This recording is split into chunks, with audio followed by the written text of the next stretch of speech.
கர்த்தருடைய பரிசுத்த நாமத்துக்கு ஸ்தோத்திரம். இன்றைய தினத்துக்கான தேவனுடைய வார்த்தையானது 117ஆம் சங்கீதத்திலே அந்த 13வது வசனத்தை நான் பார்க்கும் பொழுது, நான் விழும்படி நீ என்னை தள்ளினாய், கர்த்தரோ எனக்கு உதவி செய்தார், கர்த்தரோ என்னை தாங்கினார். நான் விழும்படி நீ என்னை தள்ளினாய், ஆனால் கர்த்தரோ நான் விழுந்து போகாதபடிக்கு, நான் அழிந்து போகாதபடிக்கு, நான் மூழ்கி போகாதபடிக்கு அவர் எனக்கு உதவி செய்தார், அவர் என்னை தாங்கினார் என்று சொல்லி வேதத்தில் வாசிக்கிறோம். ஆண்டவர் தாமே இந்த நாட்களில் அவர் உங்களை தாங்குவார்.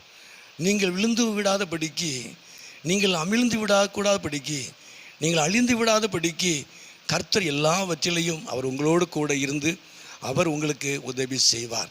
தொடர்ந்து நம்ம அந்த இடத்துல வாசிக்கும் பொழுது, நான் விழும்படி நீ என்னை தள்ளினாய். நான் விழுந்து போகணும்னு சொல்லி அநேகருடைய எண்ணமாக இருந்தது.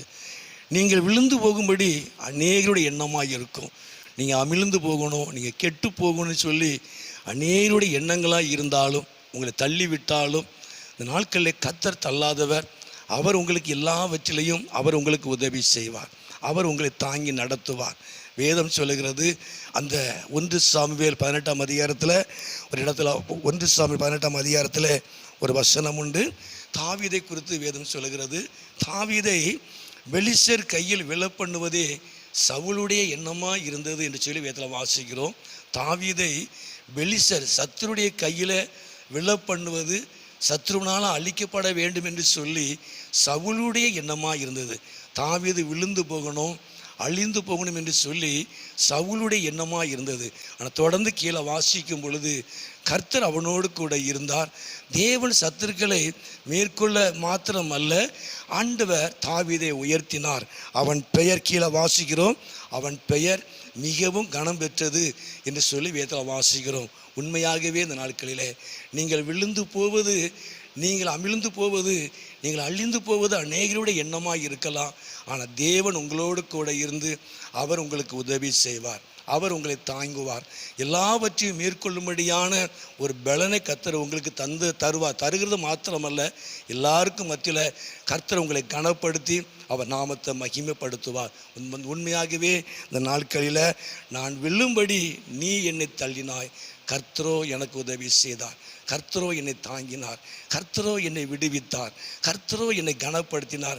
நிச்சயமாகவே கர்த்தர் உங்களுக்கு சகலத்திலையும் அவர் உதவி செய்து அவர் உங்களை கனப்படுத்துவார். கர்த்தர் நாமத்து மகிமை உண்டாவதாக.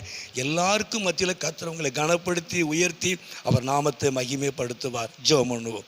எங்களை அதிகமாக நேசிக்கிற நல்ல பிதாவே, அருமையான ஆண்டவரே, இந்த நேரத்துக்காக ஸ்தோத்திரம் ஆண்டவரே. நீர் உதவி செய்கிறவர், நீர் தாங்குகிறவர், நீர் கனப்படுத்துகிறவர் ஆண்டவரே. உண்மையாகவே நாட்களில் விழுந்து போவதற்காக அல்ல ஆண்டவரை, விழுந்து கிடக்கிற தூக்கி எடுக்கிற தேவன். உண்மையாகவே நன்றியோடு நாங்கள் துதிக்கிறோம். அருமையான நம்முடைய பிள்ளைகளை, குடும்பங்களை என் தேவன் ஆசீர்வதித்து நம்முடைய நாமத்தை மகிமைப்படுத்தும். நீர் மகிமையான காரியங்களை செய்யும். இயேசுவின் நாமத்தில் ஜெபிக்கிறோம் நல்ல பிதாவே. ஆமேன், ஆமேன்.